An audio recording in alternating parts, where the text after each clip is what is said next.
Ay nangutana nato mga igsoon, kung ang Roman Catholic Church mao ang matuod nga simbahan, asa man kuno mabasa sa Biblia o sa referensya nga miadto si Kristo sa Roma aron pagtukod sa Roman Catholic Church.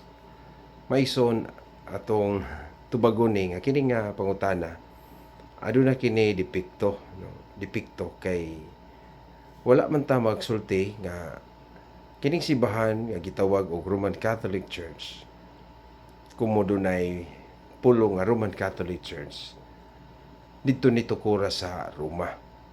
Unya si Kristo mo ay nagtukod. Dili na mao. Kinahanglan sila mo basa o kasaysayan.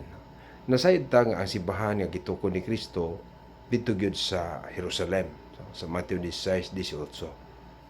Apan ang kasaysayan nagsulti kanato ug gani ang mga apostoles sama ni San Pablo gisugo sa Ginoo buhat 23:11 nga moadto gyud sa Roma. O the fact aduna gyud natukod nga katilingban didto itukod sa mga apostoles, sa mga tinun-an sa Ginoo, extension na to kanang gikan sa Jerusalem nadala ngadto ang pagtuo. Mao nga si San Pablo nagsulat sa taga-Roma.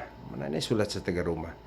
Labi na sa chapter 1 verses 7 to 8 nga kamong taga-Roma gikahimutan sa Ginoo, gitawag aron mahimong mga santos, mga balaan, kay inyong pagtuo nasangyaw sa tibuok kalibutan.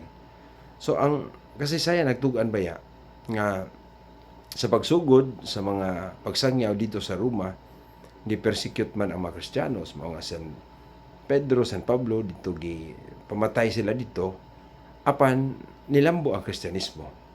O sa mga tuig 300, mao diha nagsugod ang konversyon sa imperyo sa Roma.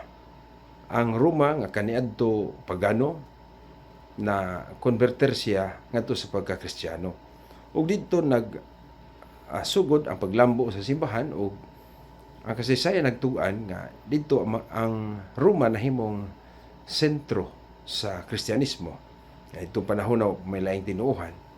So mo na nga ginganlan kining Roman Catholic Church tungod kay ang maong simbahan gitukod ni Kristo gikan sa Jerusalem miabot sa Roma ug didto naglambo ug didto ang iyang headquarter.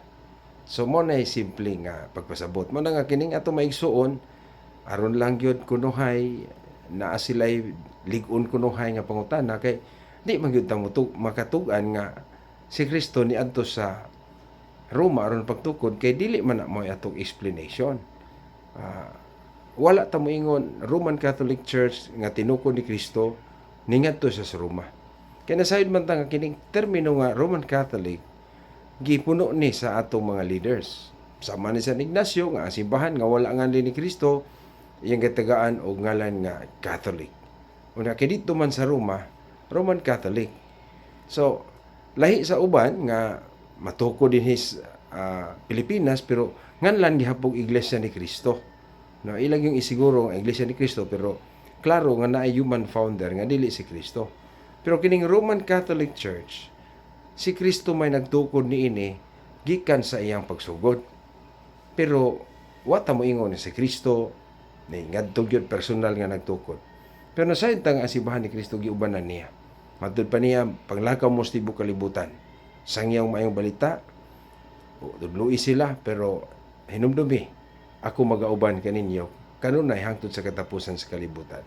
So bisan asa ang simbahan na si Kristo, kasi Kristo man ang ulo sa simbahan sa Colossus 1:18 ang simbahan iyang lawas. So kung niabot ang simbahan sa Roma, niabot si Kristo dito. Pero dili aron pagtukod kay natukod naman niya.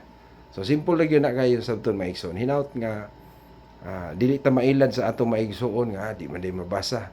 Kay dili man na mo'y buti pasabot nato sa paghingalan nato nga ang simbahan gitukod ni Kristo pagkakaroon gingalan nato Roman Catholic Church, One Holy Catholic Roman Church. Description man na niya. Pero kanang simbahan na walay lain mao kana ang simbahan gitukod ni Kristo didto pa sa Jerusalem. Hinaot nga masabtan. God bless.